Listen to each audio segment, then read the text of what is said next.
Olá pessoal, sejam bem-vindos, né, para mais uma videoaula da nossa disciplina de Química Geral 1.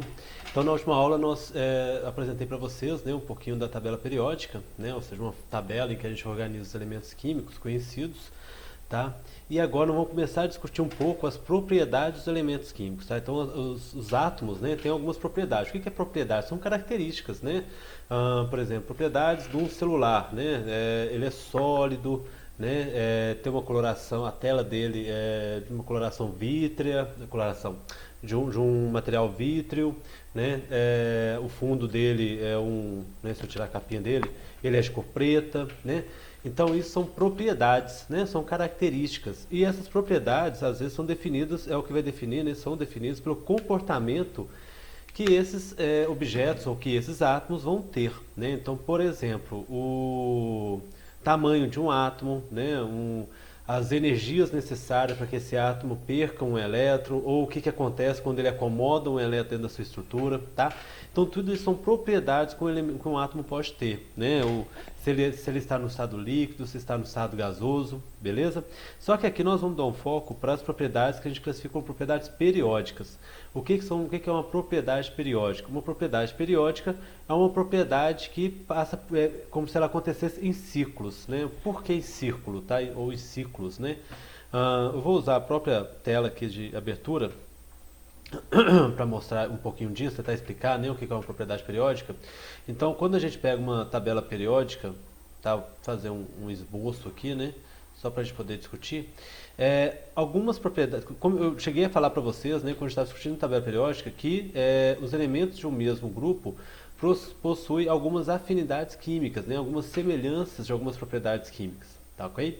Então repare que é como se, por exemplo, quando eu pego o elemento do lítio, que está aqui, ele possui propriedades muito semelhantes ao sódio que está logo embaixo. Então nós vamos ver que algumas propriedades, como por exemplo o tamanho, elas tendem a mudar conforme eu aumento a carga nuclear do meu elemento, né? Então, conforme eu altero alguma característica do meu elemento, nesse caso vamos lembrar que o átomo, né, é um conjunto de partículas, de prótons, nêutrons e elétrons. Então quando eu falo que eu altero de um átomo para outro, o que eu estou fazendo? Estou alterando a quantidade de prótons que eu tenho no seu núcleo, tá?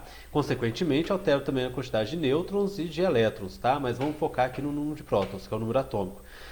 Então, conforme eu altero, né, o número atômico desse átomo, conforme eu desloco, né, na tabela periódica, eu vou ter outros elementos químicos, outros átomos que têm números atômicos diferentes. E aí eles vão ter propriedades diferentes. Então, há uma tendência dessas propriedades aumentar ou diminuir dentro da minha tabela, ao longo do meu período, conforme eu aumento o meu número atômico.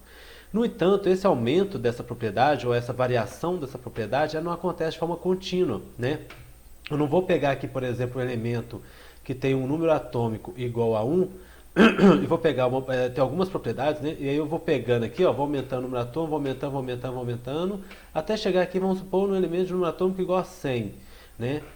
Algumas propriedades, elas vão aumentar de forma linear, né? Por exemplo, o número atômico, o número de prótons que eu tenho no núcleo, ele aumenta de forma linear dentro da minha tabela periódica, né? Dentro da tabela não, dentro dos elementos químicos.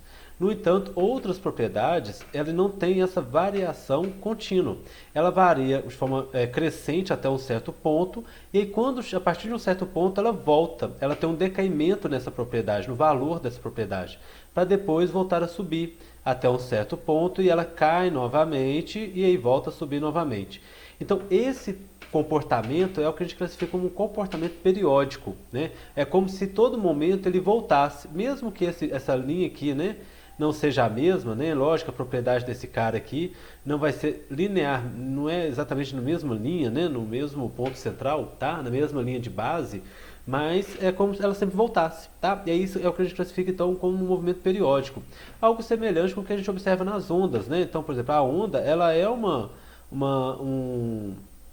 apresenta, né, quando a gente lida com ondas, ela apresenta um comportamento periódico, porque ela a todo momento passa por uma certa linha de base, né? Então ela sai daqui, ela vai até o máximo, depois ela volta ao mínimo, mas sempre passando por um certo ponto, né? Um ponto de referência, que a gente pode chamar de linha de base. Então, tá vendo? Ela apresenta uma variação periódica, um comportamento periódico. As propriedades periódicas que a gente vai estudar aqui agora são propriedades que apresentam um comportamento semelhante a isso, né? Apresentam uma certa periodicidade, só que agora ao longo da minha tabela periódica. Ou seja, eu saio aqui, por exemplo, do lítio, vou até aqui, vou pegar o flúor, tá? Vou ignorar os gases nobres um pouquinho, vou até o flúor, às vezes é uma propriedade crescendo, aumentando o seu valor.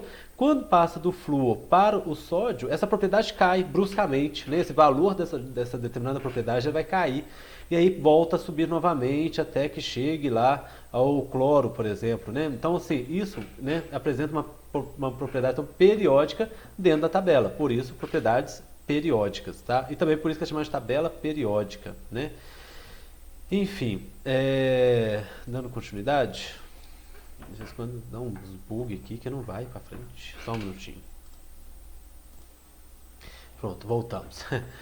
E aí, para que a gente possa entender, tá, essas propriedades periódicas, é muito importante, primeiro, a gente entender o que a gente chama de carga nuclear efetiva. Vamos lembrar que quando a gente está lidando aí com prótons e elétrons, né, nós estamos dentro de um átomo, nós estamos lidando com cargas. E todas as propriedades do meu átomo vão ter a ver com essas cargas que estão envolvidas ali, tá? Com prótons e os elétrons. Os nêutrons contribuem porque eles interferem na massa do meu elemento. Então, algumas propriedades vão depender da massa dele, como por exemplo a massa atômica, né? A massa atômica ela depende basicamente dos prótons e dos nêutrons, tá? Mas muitas propriedades vão depender basicamente do comportamento eletrostático que nós vamos ter entre as partículas que tem no meu átomo, né? As partículas com cargas, que nesse caso seriam os prótons e elétrons. Então, a gente tem que sempre ter em mente, né, lembrar que nós, quando estamos falando de átomos, nós podemos estar falando de repulsão de cargas, né, como eu tenho aqui, né, duas cargas positivas ou duas negativas que podem estar repelindo, e estou falando também de aproximação, de atração de cargas. Então, por mais que aquele meu elétron que está lá na eletrosfera ele está preso dentro do nível energético, né? Então ele vibra ali dentro daquela região, né, que a gente chama de orbital, por exemplo. Por mais que ele esteja ali confinado naquele espaço, né, mas ele tem uma energia de atração, ele sofre uma energia de atração com o núcleo, né, e pode sofrer inclusive uma energia de repulsão com os demais elétrons, tá? Essas energias eletrostáticas, tá, essas atrações e repulsões eletrostáticas são definidas pela lei de Coulomb, que é essa lei que está aqui embaixo, né?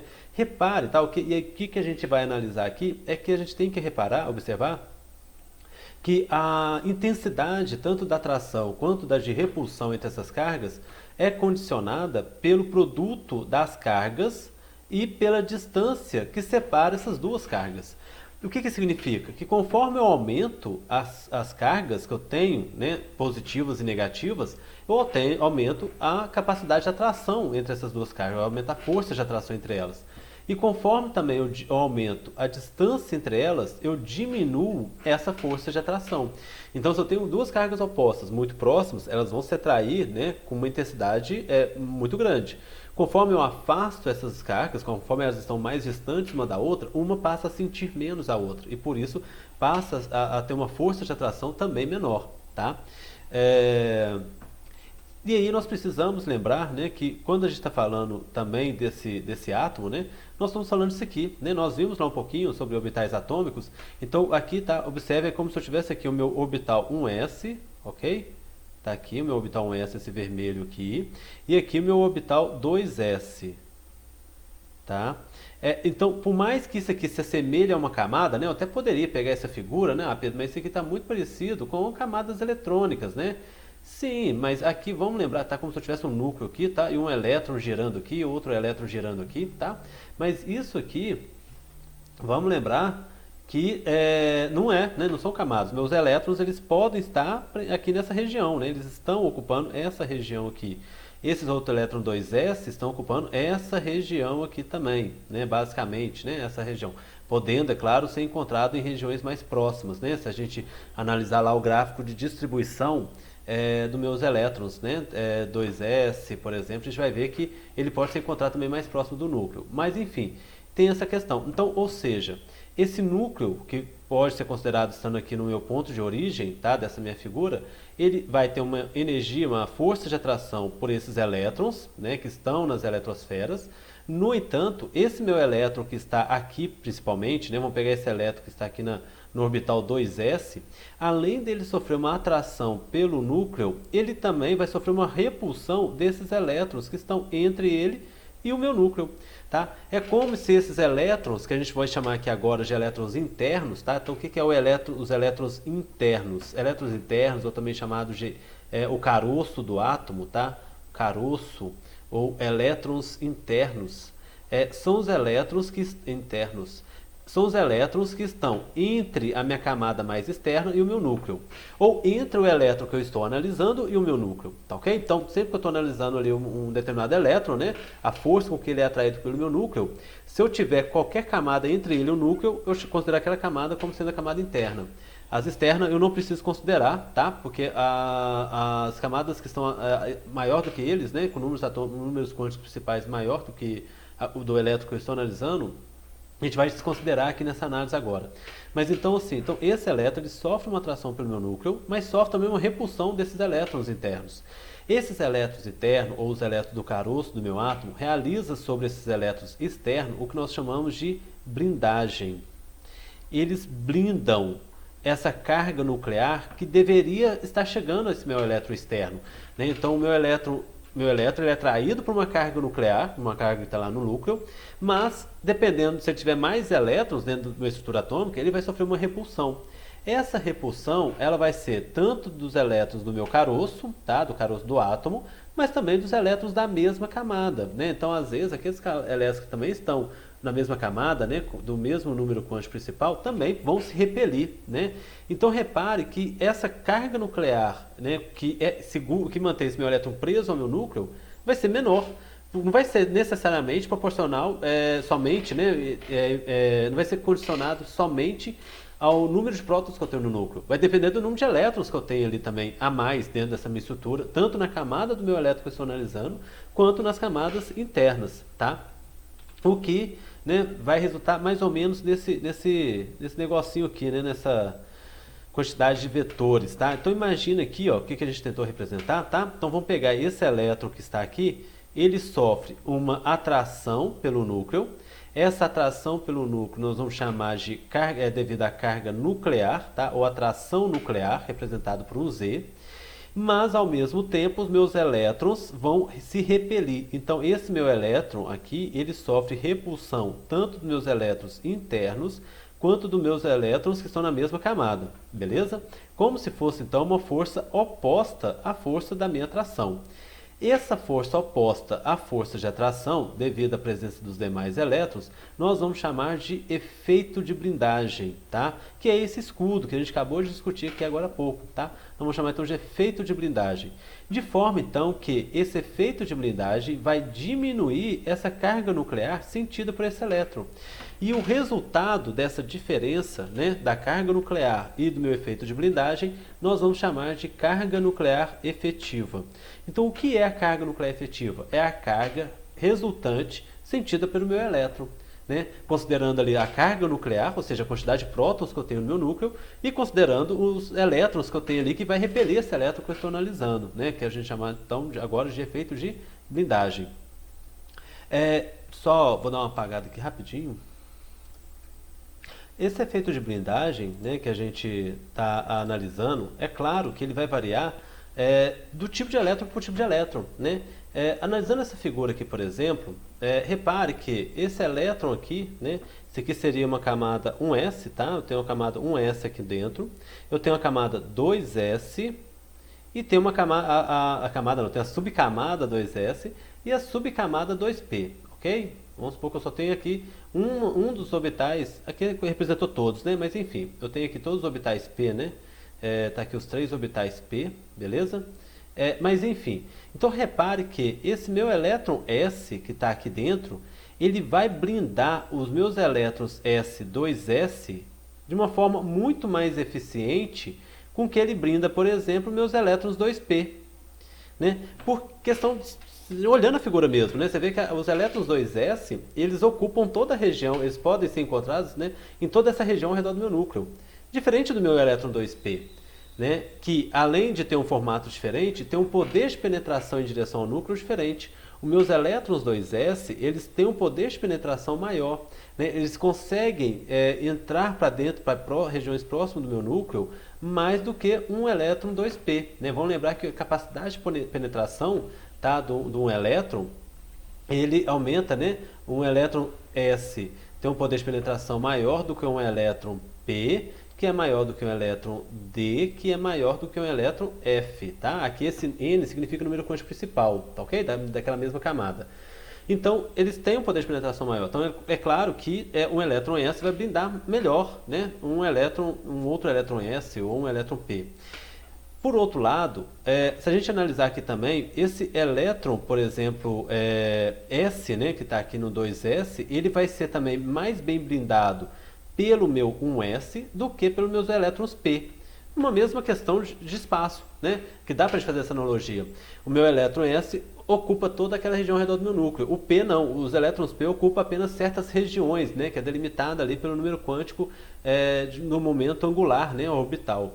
Então, ou seja, ele não está em toda a região ao redor do meu núcleo. Então, um elétron que está aqui, num orbital P, por exemplo, ele vai blindar muito menos um elétron S do que um elétron S de uma camada interna, tá? Então, há uma diferença. Por mais que a gente não vá considerar isso durante as nossas discussões, durante as nossas deduções, mas é bom a gente ter em mente essas diferenças, né? Tanto de blindagem, né? Ou seja, um elétron S ele vai blindar melhor do que um elétron P, que vai blindar melhor um elétron D, que vai blindar melhor do que um elétron F. Então isso é importante também a gente entender, para entender que há uma diferença da capacidade de blindagem, dependendo do meu elétron, o que vai interferir nas propriedades do meu átomo, né? Que nós vamos chegar daqui a pouco, tá? Deixa eu dar uma apagada aqui de novo, fazer novamente minha mágica.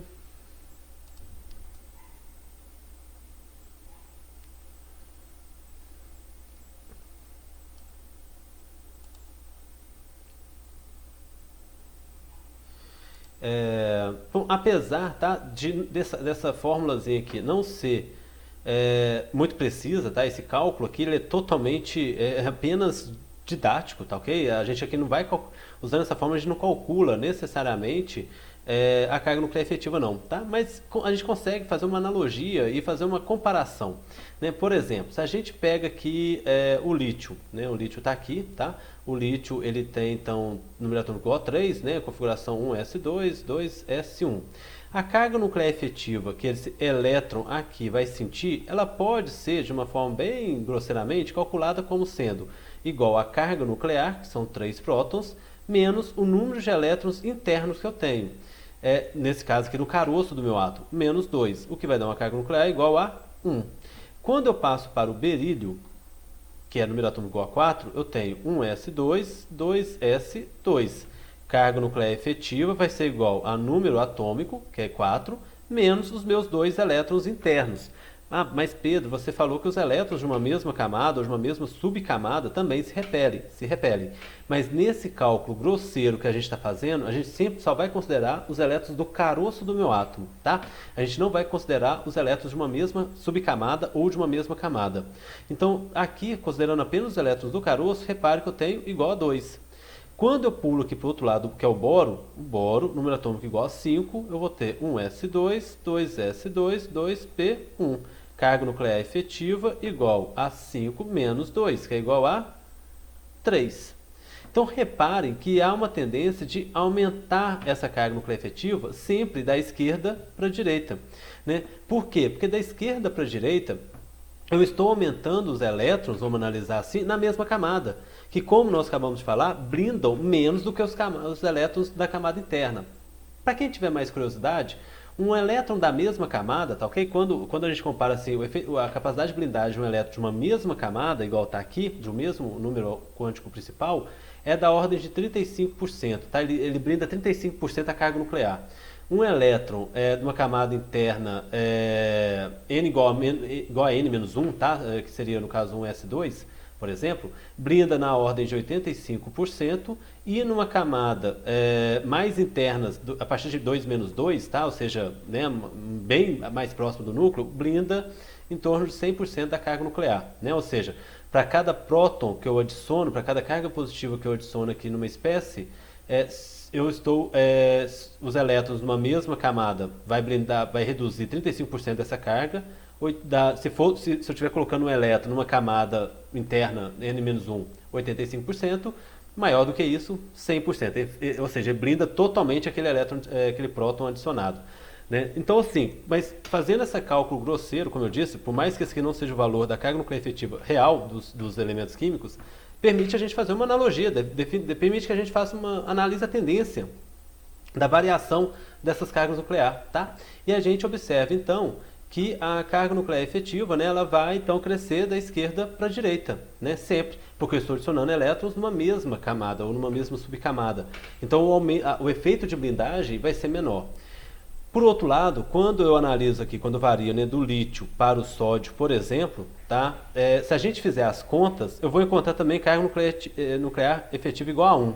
Tá? Então, para a gente fazer essa analogia aqui, não vamos considerar aqui propriamente dito, vamos considerar aqui. Quando a gente analisa o lítio, né, eu tenho duas camadas eletrônicas, né, então aqui eu tenho o lítio com duas camadas eletrônicas. Quando eu passo para o sódio, eu tenho 3 camadas eletrônicas. Então, esse elétron que está mais externo, ele está mais distante do meu núcleo. Né? Eu aumentei aqui essa distância, tá? O que lá naquela equaçãozinha ali no caso, né, na lei de Coulomb, seria o R. Tá? Então, nós vimos que se eu aumento o R, eu diminuo a força, né, de atração aqui.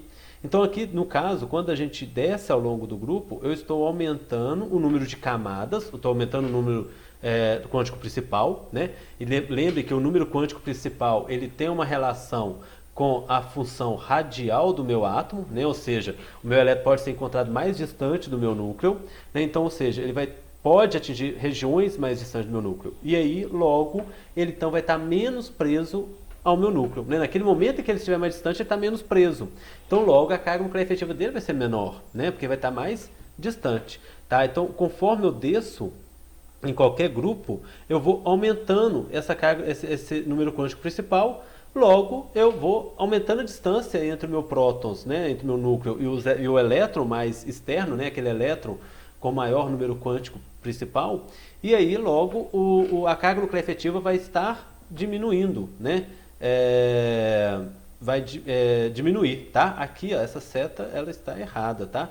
Essa carga nuclear efetiva, ela não diminui nesse sentido, ela aumenta, tá? Ao longo do grupo, tá ok? Quanto mais próximo do meu núcleo, maior é a carga nuclear efetiva, sentido pelo meu elétron.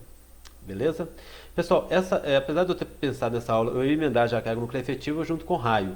Mas como já deu um tempinho interessante ali, eu vou dar uma pausa, tá? E aí eu volto dando continuidade a essa aula em um outro vídeo, tá? Daqui a pouco.